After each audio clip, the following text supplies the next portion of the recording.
Take two for sirens and airplanes. It's a busy Tuesday morning in the Bronx. All right, this is going to be a very practical video on how to receive communion on the tongue. Hey, I'm Father Mark Mary with the Franciscan Friars of the Renewal, and this is Ascension Presents. Okay, we're going to talk about just practically how to receive communion on the tongue. Some best practices, some common mistakes, right? And the reason for this video is I do believe that there has been an increase in desire and in practice of receiving communion on the tongue, but many people who are starting to do this, they never were taught how to do it.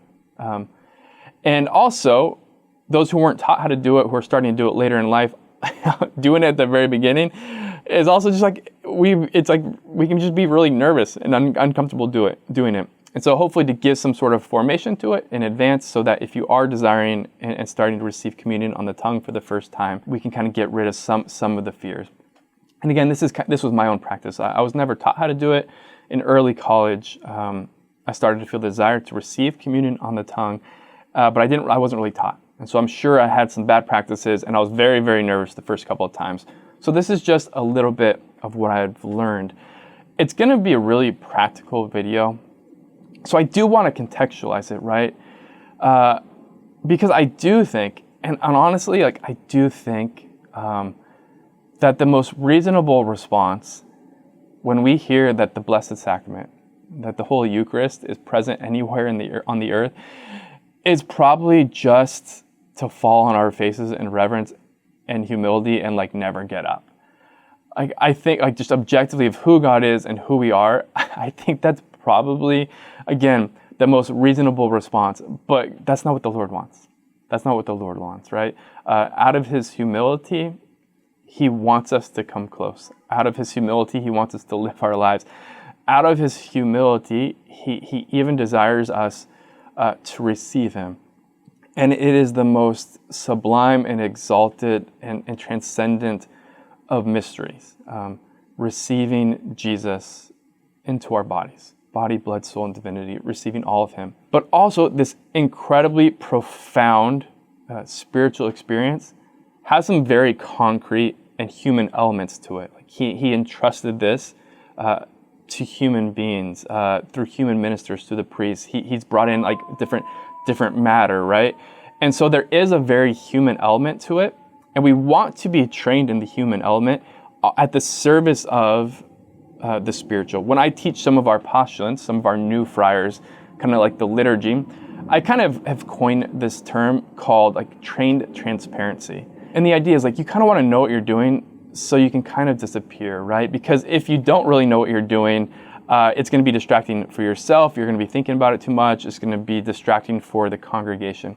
And similarly, with the components and the practical components of receiving communion, particularly receiving the Eucharist on the tongue, we want to know what we're doing so that we don't have this kind of awkward sort of experience as the priest is giving us communion. And the kind of more we have the practicals down, the more that whole human component becomes transparent and kind of disappears.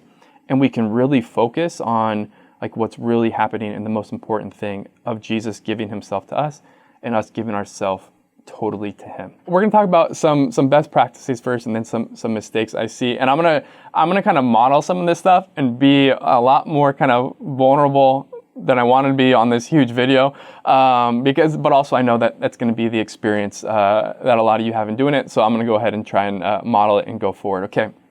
Number one, when you're receiving communion on the tongue, you want to open your mouth. Okay, you want to open your mouth. Number two, you want to actually stick out your tongue. And different priests will say different things. Some will say as far as you can.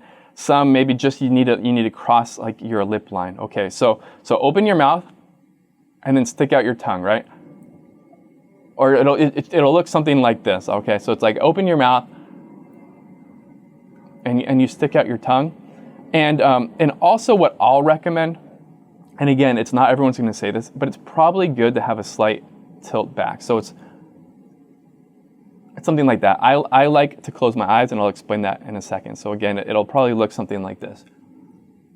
What you don't want to do, what you can see, and I'll just kind of show you so you know why, is some people might just stick out their tongue, okay?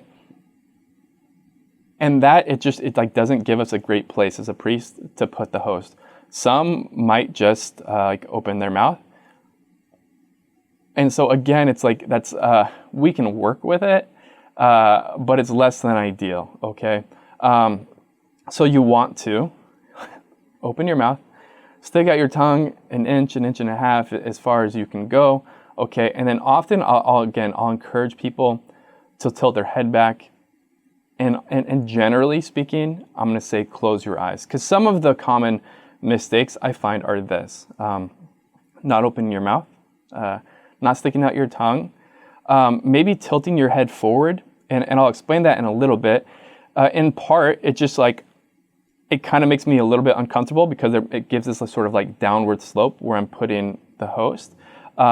But also, if you're a little bit shorter, it just kind of like hides your mouth and your tongue a little bit and makes it a little bit harder for the priest to kind of find where he's putting the host. And so you can kind of be making the priest sort of try and do it blind. And then a really common mistake trying to be helpful is that the person receiving communion is going to like move towards the host and the priest's hand as they're coming.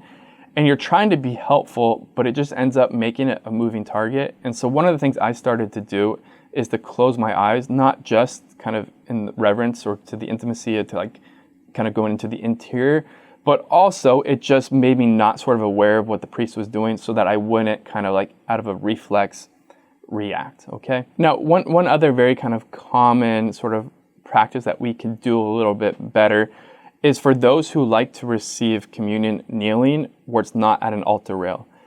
Two common mistakes are kneeling actually a little bit too close to the priest and not tilting your head back. Because right, if you're at an altar rail, it's kind of set up and designed for this. And I'm like, the priest is coming to you, so I get to kind of set the space and I get to kind of go at like the optimal distance for seeing like where your mouth is, depending on like the elevation of like the tilt of your head. But what often is going to happen, right, is that like especially if there's like, if I'm like on a step, is you can be a little bit too close, and you can just, if you're just looking straight, like for me, if I'm like 2.5 feet or whatever it is, 3 feet ahead, like above you, again, you make it so the priest is kind of shooting blind. Like it's just like it can be a very kind of awkward movement to give you communion. And so if you are receiving kneeling and it's not at an altar rail, again, just make sure you kind of like you're really going to want to lean back, and that's going to really help the priest again find where he's, and so that's going to really help the priest and help kind of this trained transparency where there's not going to be an awkwardness, and we can really kind of focus on the spiritual. So you're going to kind of want to be like very like that if you're receiving kneeling. Last suggestion, and this is really if you want to go best practice. One of the things that may be surprising to you, or like I think when you hear it, it won't be, is that like in seminary, priests actually practice all of the sacraments. So we kind of have like before we're ordained, we'll use like a piece of paper of a host, and we'll go through the whole mass and record it, and you send it in so that the liturgy instructor can like see it and give you some tips so you can see yourself. We have actually like fake practice fake practice confessions with the priest. We even do like fake practice filmed baptisms. The idea, right, is like there are, again, this human components to the sacraments, and we want to know what we're doing so that when we're actually celebrating the sacraments and being ministers of these mysteries, we can do so kind of as well, as reverently, as undistractedly as possible.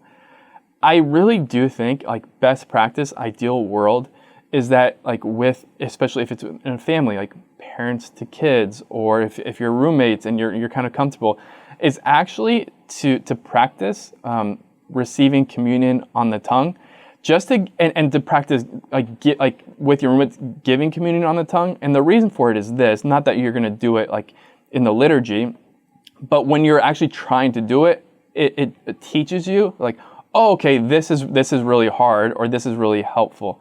And so like I have a couple of plantain chips, right? Plantain chips are kind of like an ideal. They're very sort of similar to a host. And again, like with your roommates, just kind of if you receive kneeling, if you receive standing, however it is you receive in the tongue, just to like practice so that you have this like very kind of experiential sense of like what's happening and how to do it well. Particularly if you're nervous about receiving communion and you don't really know what to do, just practicing with somebody who's like safe can just give you a lot of confidence. And again, like we want to know what we're doing so that we can most reverently and prayerfully and deeply enter into the mystery and kind of not be thinking about this human component. It can just become a reflex, something we're comfortable with, so that we can really focus on what's most important, the gift par excellence of the most holy Eucharist, of Jesus giving himself, body, blood, soul, and divinity, and us receiving him totally. Feel free, if there's any experts out there, any who teach this, who have been doing it for years, feel free to give some other best practices, some notes, even some corrections down below. Anyway, thanks for watching. Hopefully this is helpful. Remember, we are pilgrims on this earth. Somos peregrinos poco a poco. Little by little, vamos a llegar.